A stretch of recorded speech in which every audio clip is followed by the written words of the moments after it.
Lila Jensen stood quietly outside the hospital room, her fingers tightening slightly around the patient file in her hands. The name on the cover read Nathan Cole. Once a powerhouse in the financial world, now reduced to a stack of medical records detailing a T10 spinal cord injury, paralysis from the waist down, and presumed infertility. But none of that deterred Lila. She'd seen impossible things unfold. Sometimes, miracles begin with those who no longer believe in them. She knocked gently. "Mr. Cole? I'm Dr. Lila Jensen. I'll be handling your rehabilitation starting today." The voice came from the window, sharp as ice. "Another doctor who thinks they're a miracle, huh?" Nathan didn't turn. He sat motionless in his wheelchair, broad shoulders tense, dark hair flecked with silver. "You've probably read the file. 6 specialists, 8 months, 0 results." Lila maintained a calm, gentle smile as she stepped inside. "I don't promise miracles, Mr. Cole. I don't believe in impossible. I believe in what hasn't been explored yet." He turned to face her then, amber eyes locking onto hers. Distrustful, guarded, but not completely hollow. That's an interesting philosophy, but Hope and I parted ways a long time ago. "Then you're in luck," Lila replied, taking the seat across from him. "Because I don't need you to have hope. I just need your cooperation." A beat of silence. Then Nathan let out a soft, dry laugh, unexpected, almost foreign in the sterile heaviness of the room. "I like your honesty, Dr. Jensen." Lila didn't yet know what the road ahead would look like, but she knew one thing with absolute certainty. She was going to help this man walk again, no matter what it took. Nathan studied her quietly after her firm declaration. Finally, he gave a small nod. "You're direct. I respect that." Lila smiled, sitting across from him and opening her tablet. "So, let's start from the beginning. I've read your file, but it doesn't tell the whole story." Nathan leaned back, his eyes dimming. She didn't push. With patients like him, silence was part of the therapy. "It happened at Glenshire Peak," he began, voice low like drifting smoke. "Our anniversary. She wanted photos near the cliff. The ground gave way. I saw it first. I pushed her out of danger." Lila let him speak, offering only quiet presence. "And I fell. 30 feet. Hit the rocks hard. Everything vanished. Diagnosis: complete spinal cord injury at T10. His voice tightened. No sensation from the waist down. No control. No hope. He turned toward the window. Trees swayed gently in the distance. While I was still in the ICU, she hired a lawyer, filed for divorce, said I was emotionally manipulative. But the truth, he swallowed hard, was that I couldn't father children. Lila shifted slightly. The meds. Steroids, anticoagulants, painkillers, side effects. I became completely infertile. Nathan's chuckle turned bitter. She didn't wait to see if I'd recover. Didn't care if I lived. All she saw was a man who couldn't walk, couldn't make love, couldn't give her a family. The air turned heavy. I lost everything. My company, my home, my name, myself. And the worst part, his eyes finally settled on Lila. I don't even blame her. I wouldn't want to stay with the man I became either. Lila drew a quiet breath, then spoke softly. You may have lost everything, but you're still here. You still have yourself. I see that in your eyes. You haven't truly given up. You're just too tired to fight alone. For the first time, Nathan looked at her not with suspicion, but with the faintest crack in his armor. The first official session began with soft morning sunlight spilling into the physical therapy room. Lila had arrived early, setting up equipment and reviewing her treatment plan. When Nathan was wheeled in, she wasn't wearing her usual white coat. Instead, she wore fitted athletic gear, her hair pulled neatly into a high ponytail.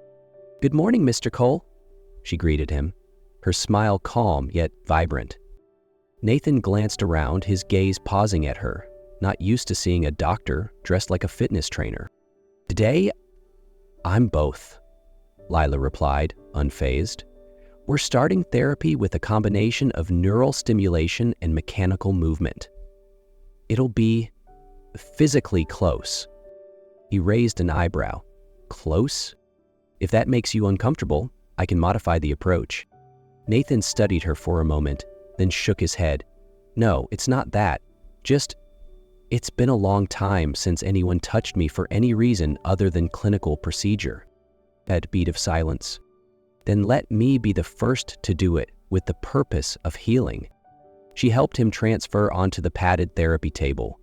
When her hands moved to his waist, Nathan felt something, not quite sensation, but a strange awareness of his body. "Do you feel anything?"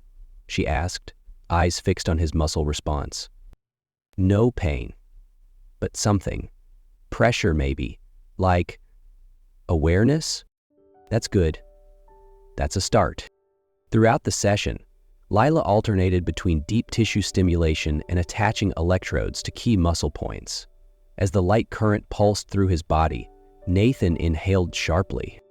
"What is it?" she asked immediately. I feel alive." Their eyes locked, and something shifted. It wasn't just patient and physician anymore, it was something new, a flicker of light after months of numbness and darkness. That afternoon, Lila took Nathan to the Hydrotherapy wing, a private pool tucked into a quiet corner of the rehab center. The space was soft, lit by skylight, and the warm water shimmered like a gentle embrace. Nathan hesitated at the pool's edge, eyes uneasy. "I haven't been in water since the accident," he said, his voice carrying the weight of memory. Lila knelt beside him, her hand resting on the wheelchair arm. "You're not going in alone. I'll be there with you." She stepped into the water first, then offered her hand. Slowly, Nathan took it, allowing her to guide him in. The water wrapped around him, lifting his body, relieving the constant pressure on his frame. His breath deepened. "Today," Lila said softly, "we try standing. The water will support your weight." Her arm slipped behind his back, one hand steadying his arm. With great care, Nathan lowered his feet to the pool floor. His body trembled as gravity reintroduced itself to limbs long disconnected. I can feel the floor," he whispered, stunned. "Not clearly, but it's there." Lila gave his hand a gentle squeeze. "That's the beginning of standing again." In the warm water and golden light, the space between them began to blur. Each touch, her hand on his waist, her fingers adjusting his stance, was charged with something unspoken. Their breathing synchronized with the rippling water. Nathan looked at her, his gaze softer than usual. "I dreamed of this." Lila glanced up. "Of standing?" He shook his head, a faint smile tugging at his lips. "Not just standing. Standing with you." Lila froze for just a second, her heart skipping beneath the stillness of the pool. She didn't answer, but her eyes said enough. And in that shared stillness, they both knew they had crossed into a space where treatment met something deeper, and neither of them could pretend otherwise. 1 week after his first neurological breakthrough, Lila invited Nathan to the hospital rooftop late one evening. "We'll try a new balance exercise," she said. "The brain responds better in unfamiliar environments. Natural light, fresh air, it helps." Nathan was brought up in his wheelchair, but this time, he wasn't just an observer. She had prepared everything: safety bars, padded flooring, and an open space beneath the quiet night sky. "Ready?" Lila asked, offering her hand. He took it. Her hand was warm and steady. She stood in front of him, arms around his waist, steadying muscles still unsteady. Nathan gritted his teeth, closed his eyes, and summoned every ounce of strength. 1 beat, 2 beats, and then he stood. For the first time in over a year. Not in water, not in a dream. On the rooftop, under the moonlight, Nathan Graham stood on his own 2 feet. A broken breath escaped him, and tears ran down his cheeks. Lila said nothing. She just wrapped her arms around him. It wasn't clinical. It wasn't professional. It was human, whole. In that embrace, he lowered his head, and she didn't move away. Their kiss was like the breeze, light, but filled with the depth of all they had been through. It wasn't impulse. It wasn't pity. It was recognition. That night, they didn't return to the hospital ward.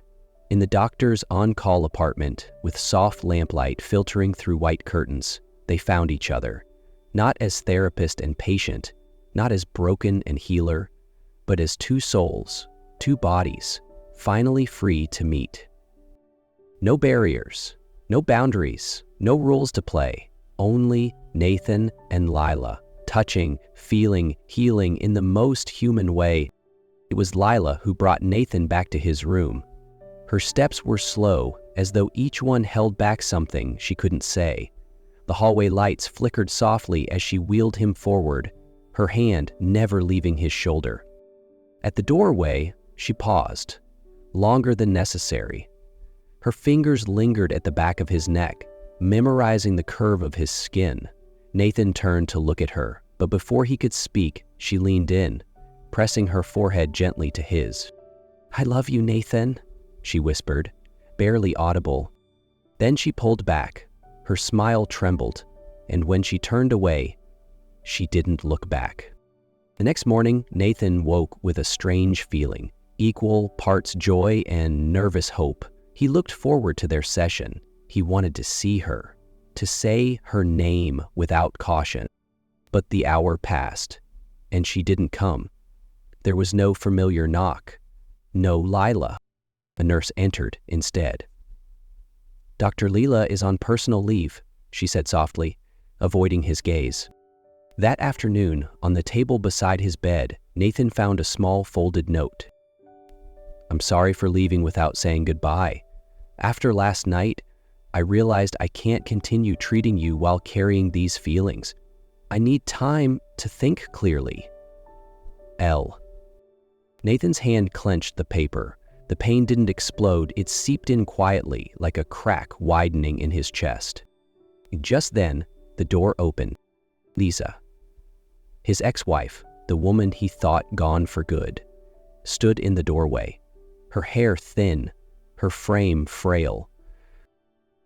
"I don't have much time," she whispered.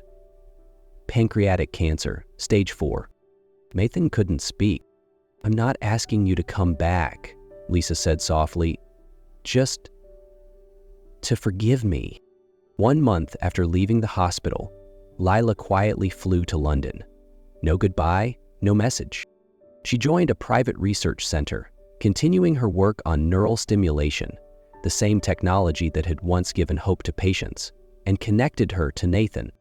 London rained often. The small apartment she rented near the lab stayed cold. She lived quietly, letting the work consume her. But soon, her body began to change. Nausea, dizziness, unexplainable fatigue.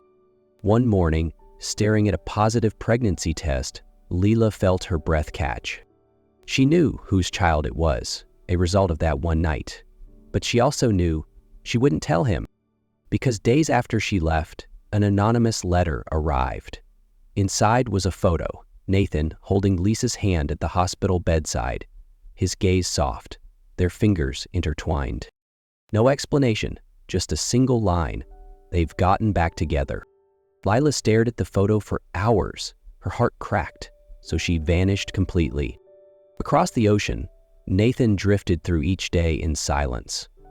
Lila had disappeared as if she never existed. He had no idea that, amid the quiet, something was growing. A new life, carrying part of him, and every word they had left unsaid. 2 years had passed since Lila disappeared. Nathan, now able to walk on his own with the help of a cane, carried not just the physical strength he'd earned through relentless therapy, but also the quiet ache of something unresolved, something that never left him. He was no longer the hopeless man staring out a hospital window, but in the space she left behind, no recovery ever felt complete. There were no messages, no letters.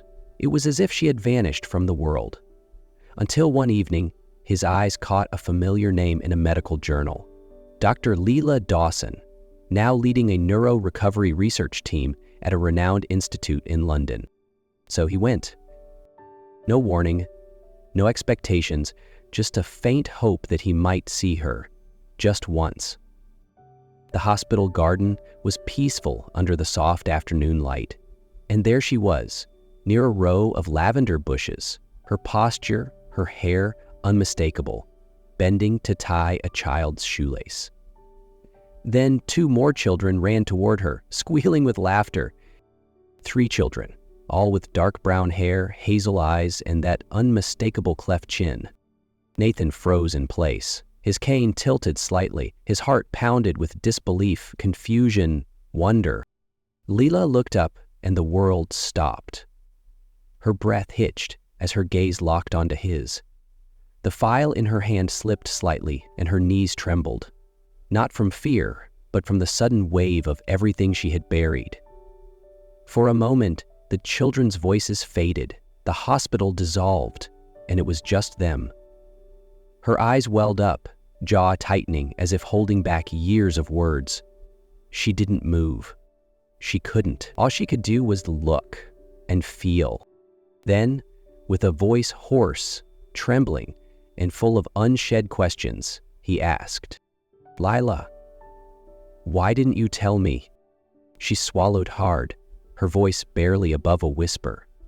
"Because I thought you were building a life with her. And I didn't want to be the woman who begged to be chosen." He stepped closer, voice raw. "You were never second choice. You were the only choice I ever wanted." Nathan said nothing more. He simply stepped forward, dropped to his knees in the garden, and wrapped his arms around the 3 children. Tears streamed down his face, soaking into their soft hair. 3 tiny lives he hadn't known, yet somehow had loved all along. Lila stood frozen, one trembling hand covering her mouth. Years of composure cracked in that moment, letting her heart finally soften. Nathan looked up.